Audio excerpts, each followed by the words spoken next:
generally regarded as one of the more intelligent guys inside of the pits when it comes to setting one of these things up. Troy Herbst, I have to say a lot about this guy. The first time you come to Crandon, it scares the crud out of you, and he's out here going hammer down. But there we take a look at Johnny Greaves way out in front doing the same thing that he did yesterday. Scott Douglas now under attack by Carl Rennesetter. And Scott spins around and loses a little bit of rear drive. And you know what? I see nothing coming off of the front tires. It looks like he has lost front wheel drive inside of that truck again. They have had a problem with the front drive shafts, and now he's pulling in to the hot pits. Pulling into the pits. Something evidently happened to throw Scott Douglas around like that. He doesn't make a mistake. And as Ken said, if you lose the front drive, these things are balanced to where they have to have the front wheels to go fast. That's what pulls the front end out, and as you can see, it looks like Adrian Cheney might have the same exact problem. I don't see anything digging off those front tires either. No, that's one thing about this track. It's fun and it's fast, but it is very hard on equipment. It's the equivalent of like a Daytona where you stay in it 99% of the time. Johnny Greaves is a man out front. He's trying to hold on for back-to-back wins. Championship Off-Road Racing is brought to you by Lucas Oil Products. It works. The closing moments of round number 4 with the Pro 4 division. And you can see Rick Huseman back there trying to get around Adrian Cheney, who is surviving somehow. Well, you got to, oh, there he goes right around. It's like you said, no drive on the front. You can see the smoke coming off the hood, and also no drive coming off those front wheels. So it's a complete handful. And put on top of that, the suspension problems that he had with lifting the front wheel, it's pretty amazing that thing is still rolling. Cheney isn't the only one with problems. We also saw Scott Douglas earlier, who looped his around as well. Looks like he might have lost a front drive shaft, possibly broken axle in front. He did pull in to the hot pit.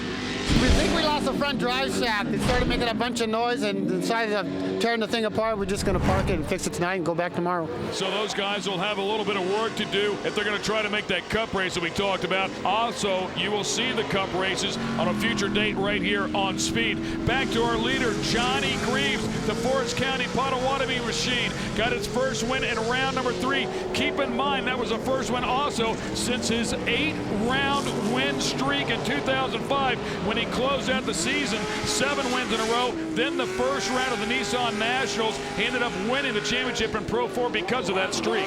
Second place, Carl Rennesetter running very strong on an open track, and Mr. Consistent, Josh Baldwin, once again in 3rd place. A year ago, Rennesetter got a big break. Johnny Greaves and he were battling pretty hard here, and Johnny Greaves eventually got to position, but once he got the position, coming around the finish line turn, got caught up with a truck that had spun and lost everything he'd gained. Here we see Johnny hooked up. Here comes Carl Rennesetter and Jason Baldwin, the 2 brother-in-laws, going back and forth here. Jason takes a look on the inside, little bump, little grind, and away he goes. These guys went back and forth the rest of the race. Now we're looking at Carl Rennesetter. Today, same truck, same thing. And Carl on the move here in 2nd place, and it looks like Johnny Greaves is battling with a lapper once again, one of the Knoll brothers. Yeah, Larry Knoll's up there, and right now I hope Johnny's not having flashbacks from last year where he got caught. Right now taking a look at the inside, just outbrake Larry because he's got a lighter truck and he squeaks to the inside. We said many times, they set this thing up to pass on the inside, and that's exactly what he's doing. Knoll still hanging around in there. Keep in mind that engine, less than 345 cubic inches. It must weigh 4,000 pounds per the rules here for Pro 4. But talk about a horse, man. John Anderson, Shaggy, all the boys inside of TRD make sure that one runs right. And of course, Kurt Greaves, his brother, the crew chief on the truck, and the rest of those gangs make sure that the chassis, transmission, all the other driveline parts are up to snuff for that thing to handle all the steam that that engine makes. Like the Husemans, the Greaves all work on the truck. Johnny, his brother, they're all hands-on. Johnny's just not a driver. You know, I got a lot of respect for him for a lot of reasons. One, he's one hell of a shoe when it comes to riding motorcycles. The guy really gets it done on a bike, a snowmobile, but he's been through the ranks. He was the most dominant guy. Oh, we see Adrian Cheney with a little bit of a fire. They're putting that out, but back to Johnny Greaves.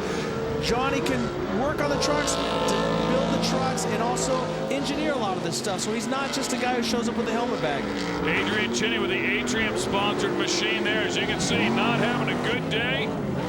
That truck has shown some real promise. I mean, it does have some big-time horsepower. The brand new Piso is trying to work out some new truck blues, and once again, Johnny Greaves, your leader. By the way, the only professional in championship off-road racing who has won in all 3 professional categories, Pro Light, Pro 2, and Pro 4, winning championships in both Pro Light and Pro 4. Yeah, Johnny's one heck of a shoot, you can see. Now, is he saving the truck, or is he baiting him? Well, what do you think? I actually had a chance to speak with the guys after round number 3. We went over, took a look at the computer. He never, once he got the lead, never went past 86% on the throttle. They're actually able to meter that, so Johnny very good at taking care of the equipment once he gets out front. Well, we talked about that he thinks about it. If he breaks it, he has to go fix it. I mean, he's a team owner, mechanic, crew chief, and driver. He's not the crew chief, his brother's the crew chief, but Johnny's very, very hands-on. We're watching now Carl Renezetter, a little bit of body damage, but that truck Jamie Flannery used to race is a very, very fast piece. Jamie Flannery with a number of wins inside of the category as well, including the cup races that they run out here. Very talented individual, as is a number of the people in the Flannery family. And here we go, back-to-back wins for Johnny Greaves and the Forest County Potawatomi truck. He stumbled in rounds 1 and 2, but comes back strong here at his home track in rounds 3 and 4. We'll talk with our winner when we return. You're watching the 2006 Corr Lucas Oil Racing Series.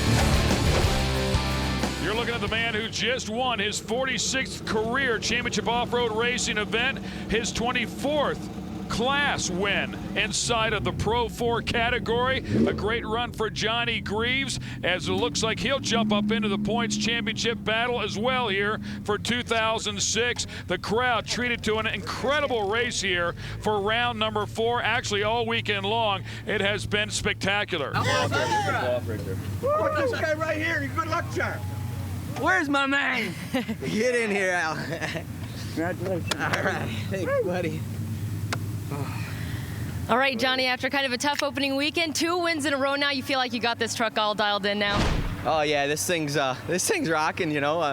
I can't believe it. I mean, we didn't have the greatest of starting spot that time, and you know, we were all bouncing off each other coming through, and you know, it came through the corner and it stuck, and I ended up second, and then I followed Scott, and you know, Scott's in one of the trucks we built for him, and I got to start rethinking that system because he was running good. You got slowed up by some lap traffic there at the end, but how does your race change for you when you know you've got such a big lead on the next guy?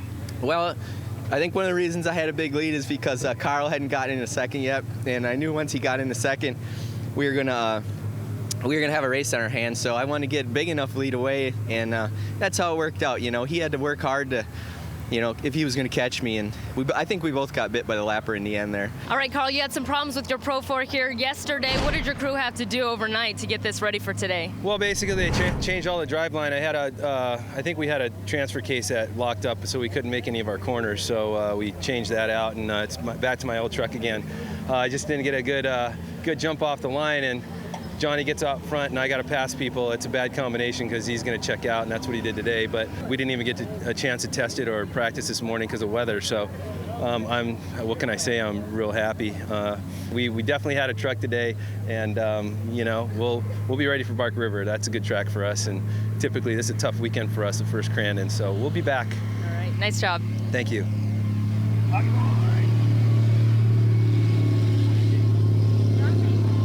All right, Josh, well, you're nothing if not consistent. Keep getting there, 3rd place, but you're hitting the podium. You got to be happy with the consistency of good finishes. You know, it's been real good. This is the 4th 3rd place we've got all year. Every race, it seems like we get 3rd. It's kind of our magical number. We got 3rd in the 500, Baja 500 a couple weeks ago. 3rd's been that number.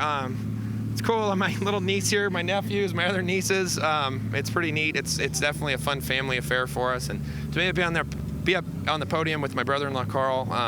It's real magical. That start's crucial. I mean, when you're running against guys like Johnny and Carl, you know, they're definitely top players, and it's whoever kind of gets that hole shot has a pretty good chance unless they have an issue. And you know, I had to fight through some slower guys and guys that are running with some problems. So, you know, hopefully we get a better start in the Governor's Cup or the Chairman's Cup, and you know, we'll be looking for a win there.